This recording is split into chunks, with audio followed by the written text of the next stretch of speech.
Class ഇല്ലാതിരുന്നുകൊണ്ട് തന്നെ 7 മണിക്ക് alarm വെച്ചിട്ടാണ് കിടന്നുറങ്ങിയത്.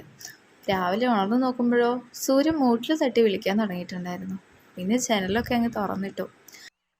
ജനലൊക്കെ തുറന്നിട്ട് കഴിഞ്ഞാൽ പിന്നെ മുളയുടെ അവിടെ നിന്ന് എപ്പോഴും കിളികളുടെ കലപില അത് കേൾക്കുന്നത് ഒരു സുഖമാണല്ലോ.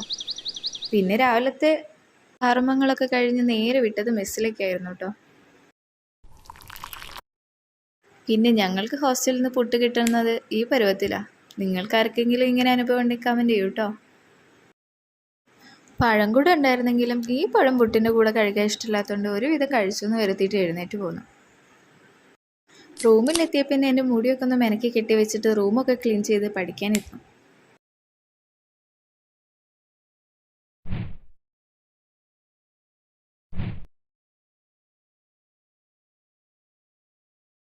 അങ്ങനെ പഠിച്ച് തല ചൂടായപ്പം പോയൊന്ന് കുളിച്ചു ഫ്രഷായി വന്നിട്ട് ഊണ് കഴിക്കാനായിട്ട് പോയി. ഊണ് കഴിക്കാൻ ചെന്നപ്പോഴും കാര്യമായിട്ടൊന്നും ഉണ്ടായില്ല. അങ്ങനെ ഉപ്പിലിട്ട മാങ്ങ വെച്ച് അഡ്ജസ്റ്റ് ചെയ്തു.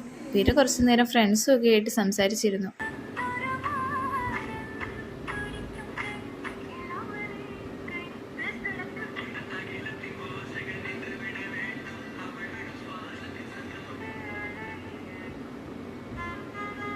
അങ്ങനെ അവിടെ ഫോണിൽ തോണ്ടിയിരുന്ന് മടുത്തപ്പോൾ കുറച്ചിരുന്ന് വായിച്ച് കിടന്ന് ഉറങ്ങിയും പോയി.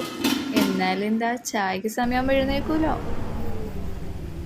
അങ്ങനെ അവിടുന്ന് ചായ എടുത്ത് ഫ്രണ്ട്സിൻ്റെ കൂടെ ടെറസിലൊക്കെ പോയി. പിന്നെ അവിടെ ഇരുന്ന് ആരും കേൾക്കാതെ 4 പരദൂഷണമെല്ലാം പറഞ്ഞ് നിങ്ങൾ അങ്ങനെയാണോ ഗൈസ്? അങ്ങനെ അവിടുത്തെ വൈകുന്നേരത്തെ കാഴ്ചകളൊക്കെ കണ്ട്. അപ്പോൾ ഇത്രയൊക്കെയുള്ളൂ ഇന്നത്തെ ദിവസം. അപ്പോൾ ബൈ.